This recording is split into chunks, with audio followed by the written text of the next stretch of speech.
গভীর সবুজে ঘেরা এক রহস্যময় জঙ্গল, যেখানে সূর্যের আলো গাছের পাতা ছুঁয়ে মাটি পর্যন্ত পৌঁছানোর আগেই ফিল্টার হয়ে যায়। এই জঙ্গলের গভীরে বাস করত ছোট্ট একটি মেয়ে, নাম তার তানিয়া। সে মানুষের গ্রাম থেকে দূরে প্রকৃতির কোলে বড় হয়েছে। বনের পশুপাখিরাই তার বন্ধু। একদিন সকালে শিশির ভেজা পাতার উপর হেঁটে তানিয়া চলেছিল নদীর ধারে।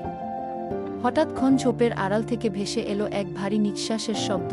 কৌতূহলবশত সে এগিয়ে গিয়ে দেখল, এক বিশাল হাতি মাটিতে বসে আছে। হাতিটির শরীরে বেশ কিছু ক্ষতচিহ্ন, চোখে ক্লান্তির ছাপ।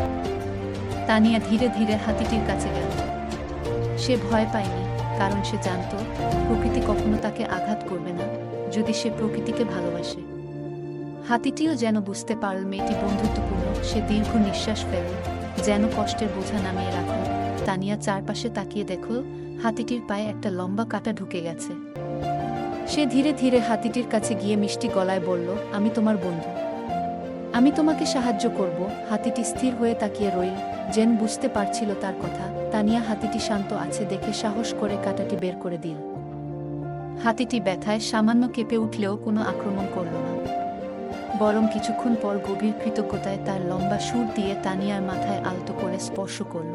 এরপর থেকে তাদের মধ্যে এক অদ্ভুত বন্ধুত্ব তৈরি হল। তানিয়া প্রতিদিন হাতিটির জন্য খাবার নিয়ে আসত।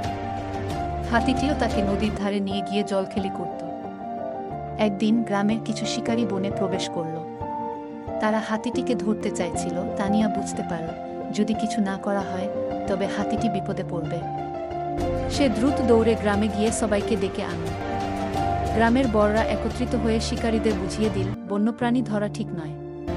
শিকারীরা বাধ্য হয়ে ফিরে গেল। হাতিটি গভীর চোখে তানিয়ার দিকে তাকাল, যেন সে বুঝতে পারল তার নতুন বন্ধু তাকে রক্ষা করেছে।